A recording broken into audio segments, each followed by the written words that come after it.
is the juice worth the squeeze? You got to be able to have that discernment to know. I will find a way to win it somehow, some way, no matter what. That sounds like a horrible emotional existence. It's delusional. It's delusional. At the end of the day, the only thing that wins is consistency. Yeah. It's always a good time to call. Welcome to Building Your Sales Engine. I'm your host, Mark McGraw. Hey team, welcome back to Building Your Sales Engine. Mark McGraw here. Today I have our colleague Josh Pitchford. Hello, Josh. Hello. Good to be back. Good to be back as always. I like doing these together. We've riffed a few of these here recently, and it seems to have a good flow to it. So we'll keep it up. It does. It does. I enjoy doing it and chatting with you about all those things. So we were on a walk the other day, hanging out, trying to get some exercise after too big of a lunch, and we started talking about how salespeople lie to themselves. Oh, yeah. And we came up with at least 7 lies that salespeople tell themselves. And so we thought we'd share it with the group here and talk through these. But if you ever think about it, man, fair to say that a lot of times when we lie to ourselves, we don't tell ourselves the truth, or sometimes there's misbeliefs that we have about something, and it gets us into sales hell. It can, no doubt about it. Think about, a lot of salespeople do a better job at selling themselves, even in the negative, than they do selling their prospect. Yeah. So, you've said before yourself that we're the best at selling ourselves a lot of times into something. So it's similar, I think, in many respects. Unfortunately, we sell ourselves at times as salespeople on these 7 lies, and this list is probably just scratching the surface. I would say that's going to be the case. All right, so here's 7 that we thought about. Let's talk about these. One is my job is to educate the prospect, and I see this one a lot. I think a lot of people think that when they get into sales, my job is to tell the customer about what I do, what we do, all the stuff. I got my take on this. Why is this a lie that you see as well? I see this a lot in, people we work with, especially in a highly technical sale. And they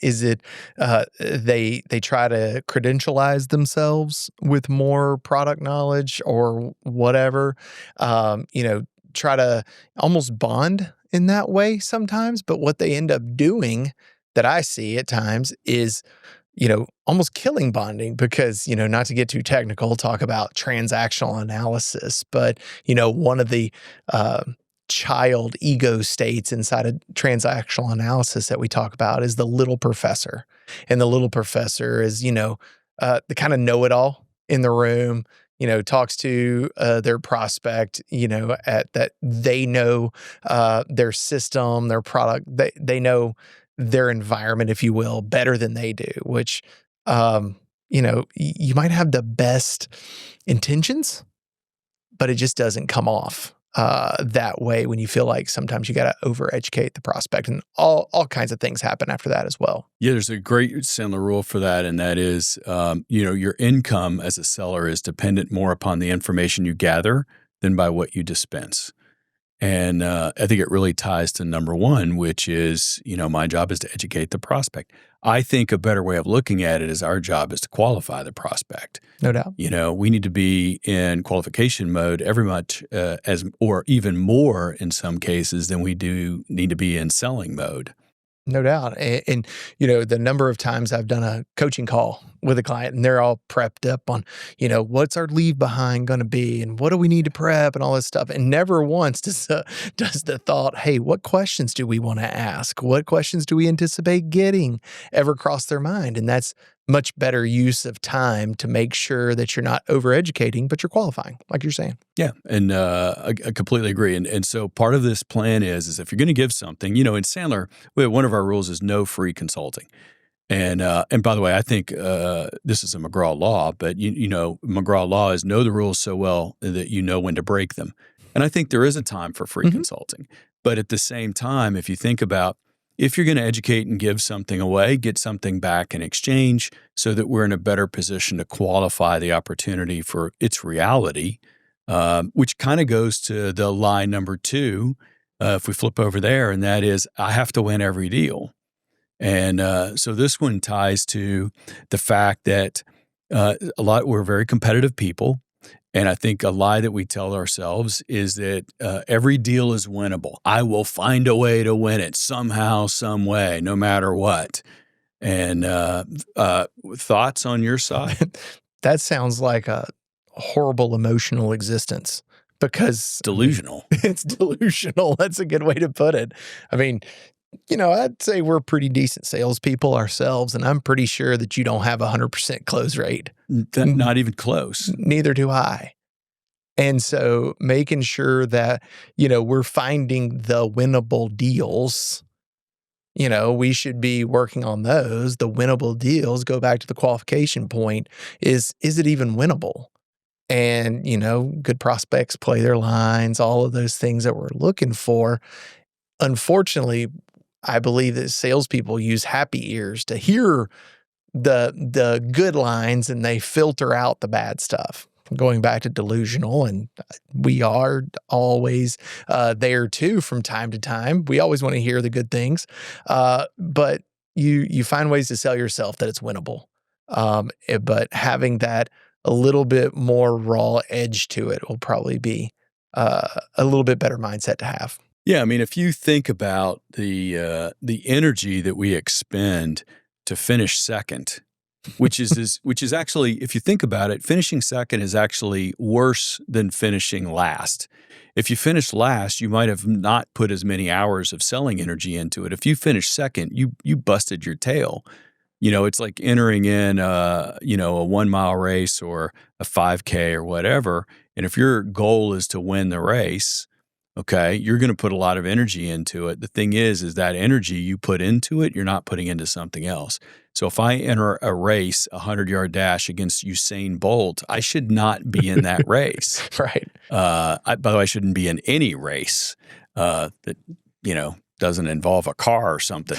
But the reality is that we need to use our discretion when we look at a project and look at a deal, because we're not going to win them all. And we need to, almost like ammo, our time is ammunition. We need to use it wisely and make sure that we're going after the right targets. Otherwise, we're squandering opportunity. There's opportunity cost for everything you go to try to win. Yeah. Is the juice worth the squeeze? I love that line. You got to be able to have that discernment to know. Yeah. So, yeah. And by the way, one last thing, and we'll move to number 3 is, I was talking with a client just yesterday, in fact, and they were talking about, I asked them, how long does it take to do a quote or a proposal? And the sales guy, 20 people on the call, he goes, actually, it only takes me about 5 minutes. The problem is it takes the rest of the organization about 12 hours. So I put in the form to have them go create it, but they're burning, the company's burning 12 hours for every proposal. So you think about that. If you have a low chance to win, don't use your company's resources on something that it's a waste of ammunition. Not sure who that was. That's great awareness, though. It was great awareness. That's a business person's mindset versus just a salesperson's mindset. Absolutely. That's a good awesome. point. It's a good point. I have to discount in order to win. Well, if you're going to win every deal, you think you have to discount. I guess that's true. 2 and 3, we're good at lying to ourselves. We're on a roll here. No doubt. I mean, the amount of discounting that goes on and not realizing what the downstream impact is of that. I probably should let you talk to it because I don't know the math out of the top of my head, but there's math behind for every percentage point you cut off the downstream impact on profit. You remember what I'm talking about? Yeah, I do know, and it takes a table to kind of explain it. But the principle is that if you gave a 10% discount, depending upon your gross margins, you might have to sell 50% more product to make up a 10% discount, depending upon what it looks like on the bottom line. And it is a huge impact financially. It's, in my opinion, it's rarely, it's not often only about price. The buyer, that's their common denominator. The buyer in many cases, lowest common denominator. Literally the lowest common denominator. It's the Absolutely. easiest thing. It's the laziest thing for a buyer to evaluate is price. Absolutely. And as a result of that, it's easy for them to focus on it. If the seller believes that it's all about price, they're lying to themselves.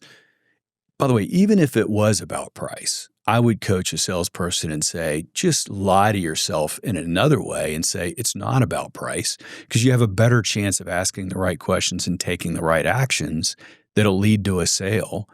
If you focus and say, it's not about price, even though maybe it is, because you'll end up at a better destination by thinking that than you will if you just think I need to discount to win. Absolutely. And that's when sellers go in that are only trying to win them all and win them on price. They go in and they're doing more selling internally. Those people, and I know that's not going on, whoever you were talking about, that the company invests 12 hours to do a quote. Well, think about not only they're investing 12 hours to do a quote, if that seller wasn't so smart and he then went back, or he or she, whoever it was, went back and was selling that team internally on, oh, we got to discount it to win this thing. You got to sharpen your pencil. Before they even hear that from the prospect, the old sharpen your pencil thing, and they're doing it internally. The cost of that is so high that, and you do the same thing, Mark, is like, you got to learn to set price aside. There's going to be, at some point, somebody's going to have to justify the investment. There's going to be a conversation about it. But to your point, you got to be able to set that aside.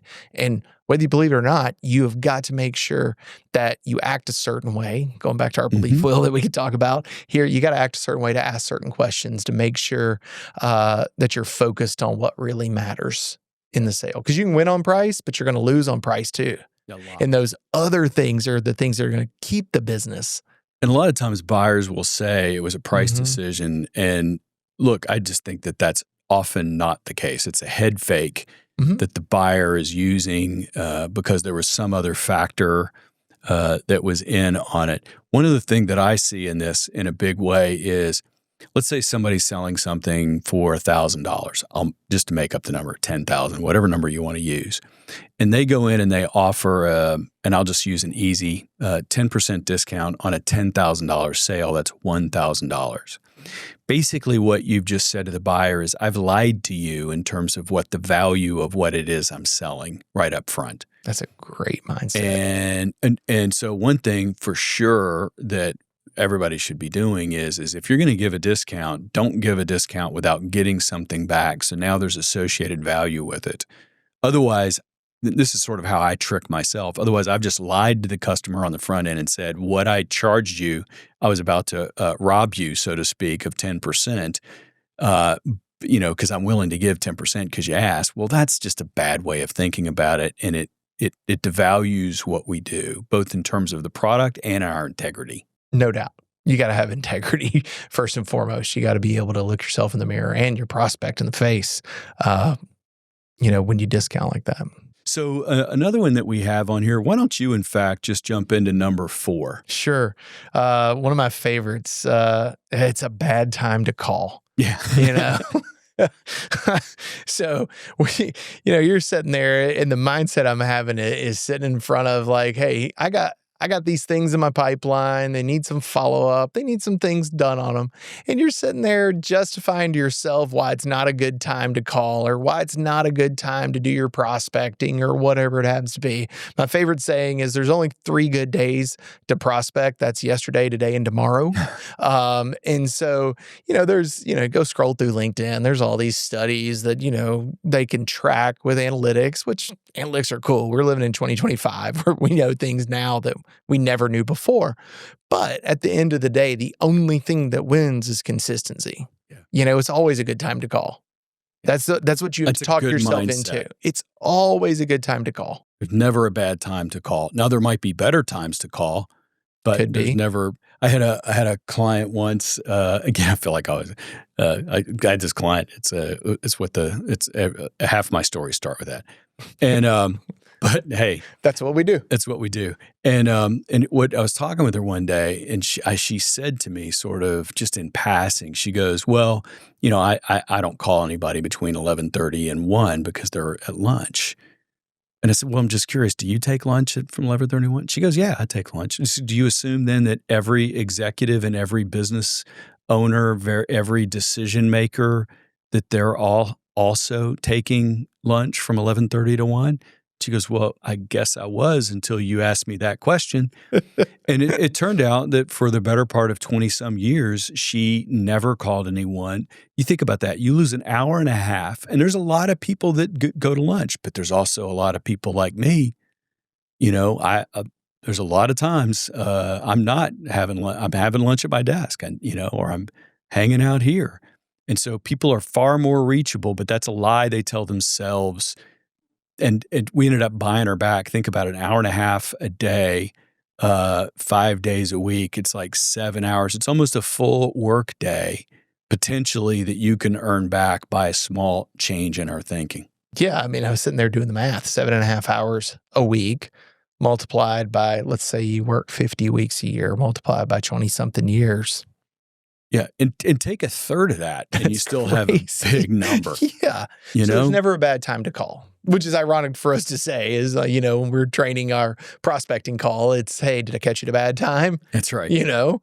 Most time like, no, actually, this works as good a time as any. It's always, just call. Yeah, just call. Pick up the phone, make the dial, whatever it might be. By the way, that maybe a subset of that is where you can default to use the phone, not the email. And that's a subset maybe of one of those two is don't just send the email, make a phone call. One of the things you've observed as you've been doing a lot of phone camp kind of work with clients where you're making calls together in a group. Yeah. You're seeing a lot more pickup rates actually.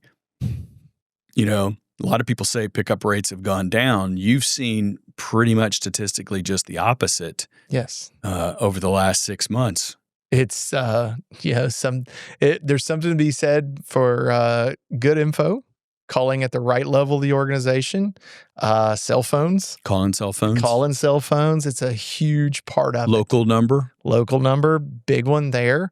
Calling in Atlanta, around Atlanta, when I'm doing work with clients and those kind of things. And so, yeah, pickup rates are fine. And one of the things I always like to say is, the default switch should always be, to the phone, is because what shortens your timeline to have a conversation? Is it, you got to trade a bunch of emails and hope they reply, or, those kind of things, or picking up the phone? What shortens that timeline between your outreach and you having a conversation? Phone's still undefeated. Still undefeated. I have a friend of mine. This one's not a client. I have a friend of mine who's one of the best salespeople that I've known. He got a product in the Apple stores. Wow. Now think about that. I mean, if you get a product in the Apple store, you're golden. Yeah. And he worked for a big company and all this. And he did it in a relatively short period of time. And I said, Chris, exactly how did you do that? And he goes, and he looked at me like with this like look on his face, like, I called him. and that's how he navigated it. It was like the most Captain Obvious thing to him. It's the direct path. Absolutely. From human to human. So anyway, I think that's absolutely legitimate. Number 5 on the list, we tell ourselves the lie, well, I don't feel ready yet, or I'll wait until I'm ready. I don't feel like it right now. So I got 3 podcasts on this one, but why don't you start? It's, Sandler rule. It's not how I feel that determines how I act. It's how I act that determines how I feel. Yeah. Why don't you break that down a little bit? And so what that means is, if you're in that scenario where you have some self-limiting beliefs, I don't feel like it right now. You're not feeling real confident. You're not energetic or whatever. Everything's going to get better once you take action. Yeah. And so default to the action, just do it. When I'm training it, you've heard my line, make sure you go back to Nike's tagline from 38 years ago. Just do it. We're all going to feel better. You're going to feel better. Everyone's going to feel better by just doing it and taking action. If we wait until we feel good, we're going to be waiting for a long time. You got to be really good at controlling, those things that elevate up your identity side, to use some Sandler vernacular, identity versus role, and building up your self-esteem, self-confidence, and all that stuff. That stuff can take time. Yeah. And the quickest way to do it is to take action and feel good about the fact that you picked up the phone. regardless of outcome, whether they picked up, whether, it wasn't a connection, there wasn't a good conversation, doesn't matter. You did what you could control. Take the thrill in the fact that you were gutsy enough to pick up the phone and do what you were supposed to do. That's the win, because that's the controllable, like you were saying. Yeah, and it does. I think it really makes us as humans feel better when we take a chance, when we do something that we're not feeling like we're doing. We build our self-confidence, our self-esteem, and we become more indestructible and more mentally tough when we do the things that are the tough things. And that's part of that is taking actions. By the way, one thing I find that just helps tremendously is set really small goals when you do that. If I get on the treadmill in the morning, or when I'm almost every single day, and you could probably take almost out of that sentence. I mean, it's almost every single day, pretty much every day, is I say to myself, look, I'm going to do this for at least 10 minutes. I can do anything for 10 minutes. And then 40 minutes later, I'm still going on the treadmill. Okay. So that's the reality of what goes on that front. So if you set small goals, sometimes it's easy to get started. And then before you know it, you're rocking and rolling. Absolutely. Number 6. This is good. I have to do everything that the buyer asks for. Otherwise, they won't like me and they won't buy from me. Oh, I could let you go on for days on this Feel one free. right here. Feel free. Yeah, go ahead. Start on this one. I mean, this one bugs me. And I think a lot of times in sales, we believe that we're going to win the business because somebody likes us. And I'm not saying that, we're all things being equal, we're going to win more business when they like us for sure. No doubt. Okay. But if the strategy is I'm going to be a relationship salesperson and I'm going to get people to, quote, like me, and they're going to buy from me just because they like me, I think it's a very thin strategy because the fact of the matter is they need to respect you and they need to see value in what you bring to them and to their business, if that's what you're selling into. And liking you is a distant second to, are you bringing value to my life? No doubt about it. In a B2B sale, it's absolutely crucial that you're bringing value, you're credentialed, all of those things, and don't become a sales golden retriever, yes, so to speak, that they say, go fetch this, and you go fetch it and bring it back right back.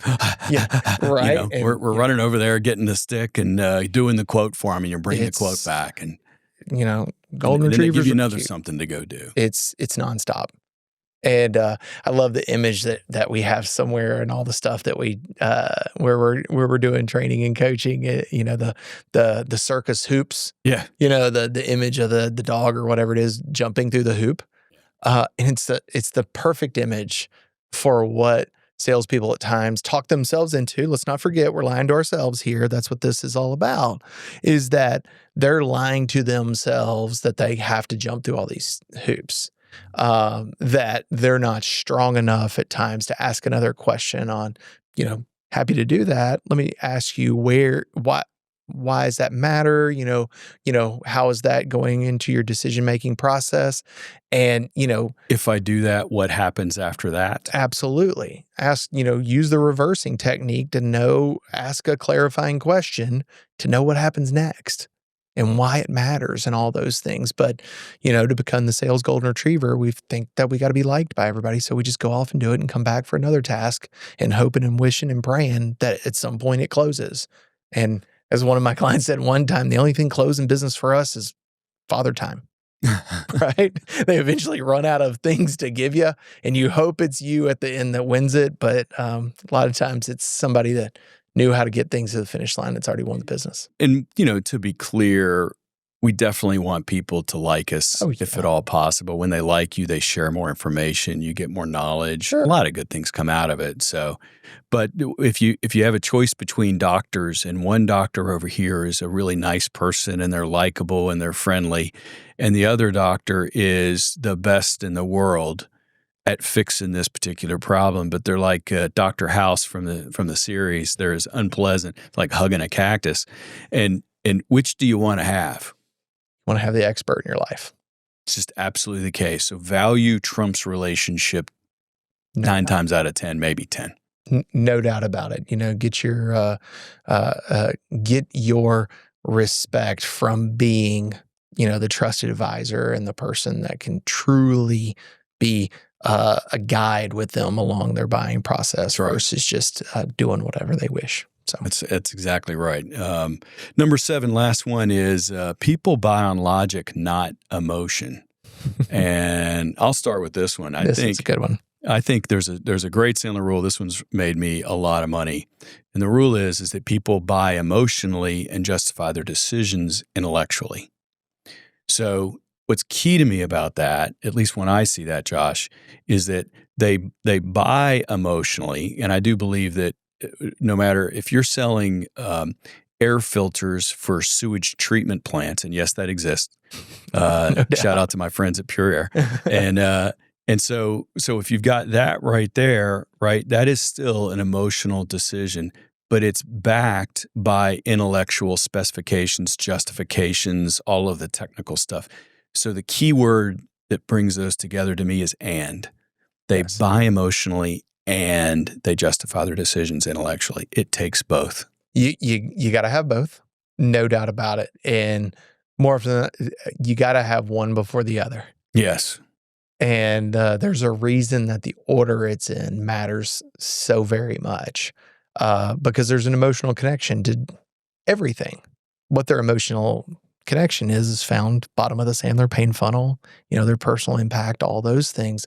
That's where a lot of that emotion comes out and may have nothing to do with the product. May have to do with the frustration of dealing with their current supplier that's driving them crazy, that their communication is atrocious. Who knows? It might have nothing to do with the product. It has everything to do with the service they're getting from their current provider. And you brought up a minute ago that there's a sequence to it. Typically, maybe not always, but almost always, it starts with the intellectual side and then it moves to the emotional side. Could, yeah. I mean, just generally speaking, you're going to talk about the techs and specs at some point, but then you're going to start to learn about why that matters. A professional, good consultative seller, they're going to understand what's driving the need behind the tech on that side of things. So that's a big one in there. One of the places I've seen this over and over, and I always snicker and laugh every time because it's such a repeatable thing that I've seen have happen. A company will go out for bid and they'll put together a grid, a matrix of decision making. And so we're going to look at these 3 companies and we're going to use these 27 and a half criteria over here in the rows, and they put a scoring system and it's all sophisticated and all the stuff until the conclusion of who wins the matrix race, the grid race, isn't who they really want to buy from.